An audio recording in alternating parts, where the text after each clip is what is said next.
As a college student, your projects will become more complicated and need more technology resources through your time here. Here are some tips for managing your work.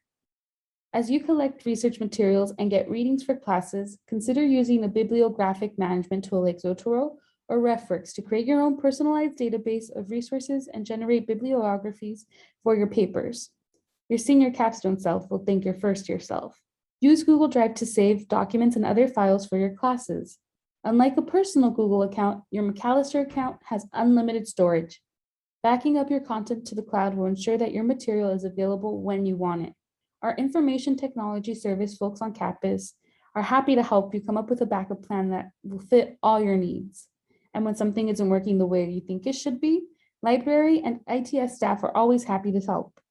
Stop by the ITS help desk on the third floor of the Humanities building or use ITS's new self-service portal, which has immediate answers to questions or helps you log a question with ITS. And of course, you can always use the Ask Us button on the library's homepage, and we can point you in the right direction.